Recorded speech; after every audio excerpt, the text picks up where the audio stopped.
Hi guys, my name's Ashley Green and this is the YouTube channel for The Successful Mentalist. Now today's a real interesting video, but before I get on with it, I just want to say one thing. If you do watch our videos and you do enjoy them and you're getting value from them and useful information, do consider clicking the subscribe button, turn on notifications. Not only will it help us out and make us look hella cool because we've got more people subscribed, but you'll get a brand new ding every time on your phone that we release one of our new videos, which, just to let you know, is every single Friday at precisely 3:30 PM London time. But today's video is an interesting one, and it's an interesting one because it's actually a request that's come in from one of our avid viewers on YouTube, one of the avid listeners of the podcast, someone who's been following TSM for quite a while now. Now, Charlie sent me this big old message as something that he wants me to delve into today. So quite simply it says, could you talk about using props in mentalism and how you can utilise using billets? This is the number one question I've asked everyone in the community and I've never had a response that I felt is good enough. What do I do when someone says this? Why do I have to write it down? If you're a mind reader, just tell me what it is. Some answers I've received from other mentalists are, well, you have to write it down to isolate the word or number, etc. From your mind, so let's write it down. And then he said, or some other answers are, well, so we can verify it for later, please write it down. And then he's gone on to say that those answers, those specific things just don't fit his character, and he's asked me in this moment, what would I suggest? Like I said, this is a question that really comes up with a lot of mentalists, a lot of magicians, and I don't know why it is, but for some reason, everyone seems to fear getting people to write stuff on paper. You know, there's so many points to this, and I think there's other things that I want to talk about here, but I'm going to talk about them in a minute, and it's the reason why they're asking that question in the first place. But if I answer that specific question, which obviously you've sent me, Charlie, and that is, what do you say if someone says, why do I need to write it down? Well, first of all, you don't need to make it complex. You don't need to give a complex reasoning for it. You just need them to write it down. Say you're doing close up on a table and you've asked one person to write it down, and they say, why do I need to write it down? You say, well, you're welcome to tell everyone else here so that they know and they can feel involved, but the problem is I might hear it. And in that moment they go, yeah, no, that's fair enough, I'll write it down. Like, you can turn it into like a specific joke like that. Like, you don't need to say, oh, well, we need to verify these thoughts. We need to, by writing it down, it solidifies it in your mind. That's just a load of BS. That's just a load of BS. And the person will smell that and they go, okay, there's something fishy going on here. I've caught him out. And then you're going to face even more resistance. So with whatever answer you give, just keep it simple. And if that's just simply saying, well, I mean, you got to show Susan over there. How else are you going to tell her? I mean, you can text it, but do you have her number? No. You get the point. Like, it's just something simple. So choose an easy response to that. But like I said, there's so many other things in play here which I want to talk about and why that specific person has asked that question. And first of all, how do you ask them when asking them to write it down? You know, if you're going up to them and saying, I want you to think of that word. Imagine that word. Okay, I'm going to try and guess that word that you're thinking of. Write it down. Well, now immediately someone's thinking, okay, cool, I've thought of a word, I've got a word. Okay, you're going to guess it? Oh, you want me to write it down? Is this how you guess it? You're telling them what's going to happen, even though they know you're a mind reader. You've like literally spilled it out and you've made it crystal clear what's going to happen. They're going to think of something, you're going to guess it, and now you're saying write it down. The better way of going around that would be, I want you to take this pen, take the paper, and I want you to quickly just scribble a word on there.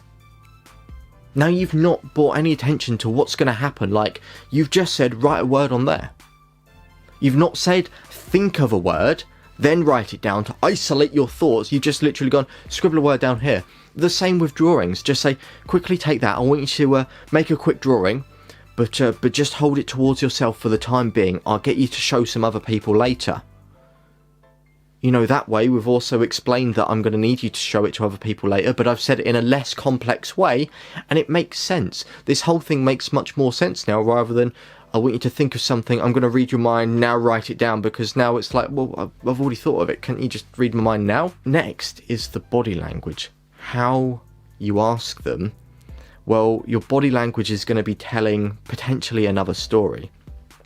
If you're going up to someone and you're handing them your billet and your pen, your piece of paper, whatever, and you're thinking internally, okay, I'm going to get them to do this, I'm going to do this special magical move, and then I'm going to do all these various different switches, and then also at the same time you're nervous thinking, oh, I hope they don't pick up on that. Well, all of this is going to be displayed, like your inner thoughts are going to be displayed externally in your body language. You know, when we talk to people, body language is such a huge thing. And, you know, when you're doing acting, all of the best actors, like, they think and, like, they have an internal script, like, what are they feeling to portray that specific body language in that moment. And that's exactly the same as when you're performing. You know, when I perform and I'm reading a mind, I'm not thinking, okay, I need to do this, this, this, and this, and this. I'm thinking, I'm going to read your mind. I am reading your mind. That's all I'm thinking. I'm not paying attention to anything else. Okay? So my body language is then displaying the fact that, okay, I'm doing that. Because, like I said, going back to that example of your inner monologue, you saying, okay, I need them to write it down so that I can do this. I hope that they don't catch me doing this secret magical move. Well, you're going to be nervous, you know, that's going to be displayed through obviously what I've just said there, and if you're thinking and looking a bit perplexed, a bit confused about what you're going to have to do in a second, and a little bit nervous, and that's being displayed, well then someone's going to receive that pen and paper and think, hang on a minute, something's up here, something strange is about to happen. Do I really need to write it down if you're a mind reader? And that's what's going to prompt the question. So I hope that makes sense as well. Obviously, I've talked about, like, if someone says it, you know, keep a, don't make it too complex, keep it simple, but also how you ask them. How you ask them to write it down. It needs to actually make sense rather than just being like, oh, think of something, I'm going to read your mind, write it down. Like, you know, your routine actually needs to flow, and also your body language needs to kind of say what you're saying. It can't be jarring with what's being said. Like, I hope that makes sense, and I hope I've explained that in a way which you guys can really understand. If you want me to elaborate on this a little bit further, then just whack a comment below.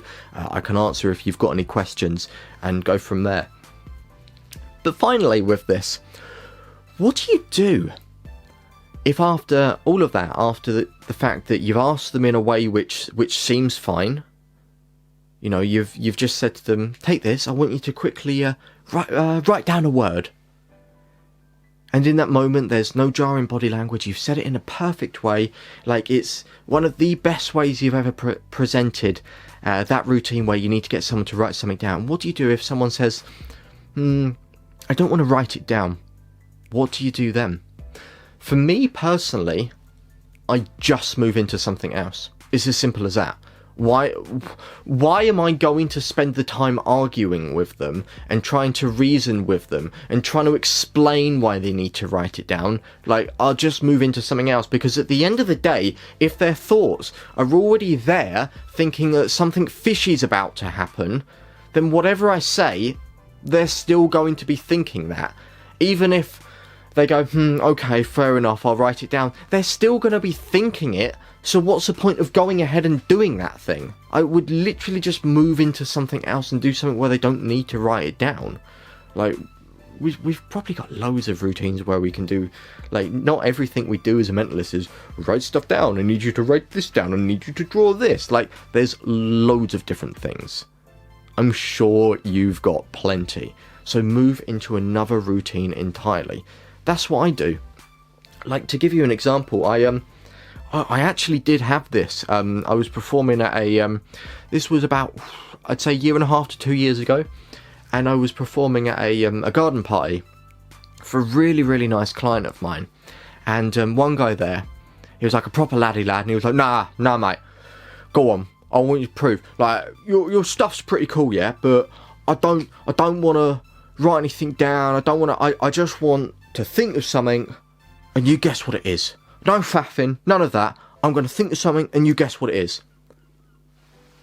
And I went, okay, fair enough. we can go with it. I can try, and I'll see what my intuition picks up. I'll see if I can dissect it down and eventually get the specific thing that's in your head. And I just took it and I went on a brand new routine. You know, I love like accepting challenges from my audience. And it goes back to that thing of when people say, oh, if you're a mind reader, what am I thinking of right now? I always accept that challenge, because when you accept such a challenge, and when you accept it under their like strict conditions, and then you deliver and you do the thing they wanted you to do, well, aren't they just going to be mind blown? And you know, when I've been performing for tips, like some of the biggest tips I've ever had, like I had one group of lads, and everyone put like a 20 quid in my tip jar, like a lot of money when you're working for tips, just because I accepted a challenge. And because his challenge was so, he thought, impossible, when I done it, when I delivered, mind blown away, and he thought it was the best thing that he'd ever seen. So guys, just sometimes it's worth accepting these challenges, and it all comes from, I think, being confident and competent as a performer. You know, not being rigid in the routines you perform helps as well. You know, having flexibility.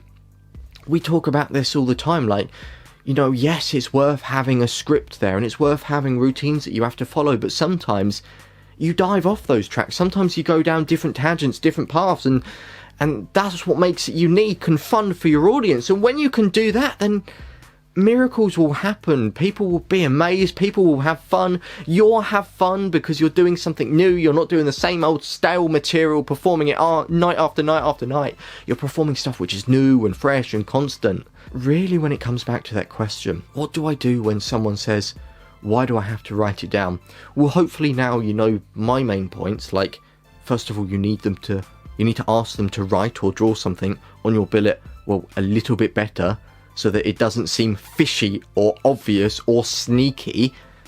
And secondly, you need to convey it with your body language. Your body language needs to be presented in such a way so you're not going to be there thinking that, oh my god, I need to do this sleight of hand move, and oh, I'm nervous, because then they'll pick up on it. They're my 2 points. Secondly, if you want to answer that question, don't go too far. Don't make it like a ridiculous thing of, isolating your thoughts and coming up with some BS response, because they know it's BS. And you're not proving anything. You're not doing anything worthwhile. You're not saying anything worthwhile with that specific information. And secondly, if your audience doesn't want to, like my personal suggestion, and I just wing it. I just go off on something else. I go off on a new routine. Heck, you know what I do sometimes? When someone said to me, and someone literally done this to me, they was leaving a venue I was performing at. So I had no secret time to do secret stuff, if you catch my drift, for all the magicians there. They were literally walking out the door of the venue, and they said, oh, very quickly before I leave, I'm thinking of something. What am I thinking of? So I looked at the lady and just used nothing but my own intuition. I just went, all I'll say is have a lovely night, and that's a beautiful memory of you and your mother. And she freaked out. She literally freaked out, and she was like, oh my god, that's mental. Now she's left thinking that I'm this insane mind reader that can literally look at people and guess this random stuff. But I took a chance, didn't I? I relied on my genuine intuition in that moment. I thought, nah, I don't need to do any silly magic stuff. Heck, what's the worst that can happen? In that moment, she's leaving already. If I had done that and she said, nah, that's not right, well, she would have left. She wouldn't have been there all night anyway. And secondly, she would have left and gone, well, he's obviously tried to guess it because he's been able to do it in the past, and he wouldn't have accepted that challenge knowing that it would fail, which means he must have an ability to read minds, but in that moment it just didn't work on me. Maybe there wasn't that connection. Maybe I'm difficult to read. Maybe he couldn't understand me. That's what she's going to be thinking, because why on earth would I accept that challenge if I couldn't do it? You know, so think about all of these various different things, but I really hope that makes sense, Charlie. Like, you know, when you've submitted that question, and yeah, I agree, the responses that you got were weak. You know, think about all these other points, like I said, what you say when you present it, how you feel, and remember, if you feel confident and competent as a performer, take up a challenge, because I'm telling you, it will be the best single thing you ever do. You'll have so much fun, your audience will have so much fun, and you will absolutely love it. But guys, I really hope that makes sense for today's video talking about billets in particular. I could probably do another one talking about props, but I know that I don't want to waffle for too long, because otherwise you'll be here for literally an hour, 2 hours as I talk about one specific props, like how to use a pen in mentalism. But guys, if you want me to talk about anything else on the YouTube channel, just literally whack it in the comments. I can bring up your requests, or if you don't want to put it there, just private message me, hit us up on any of the social medias, The Successful Mentalist. And remember guys, if you do enjoy these videos, click the like, leave a comment, let me know, and the all important, make sure to subscribe. It genuinely helps us out, and it means that you get notified when we have a brand new video coming out as well. But I hope you guys have enjoyed today. I hope it makes a lot of sense. I'd love to hear your thoughts on it. But remember, we'll have a brand new video coming out next week at precisely 3:30 PM London time on Friday. So I'll see you then. Take care guys, and stay safe.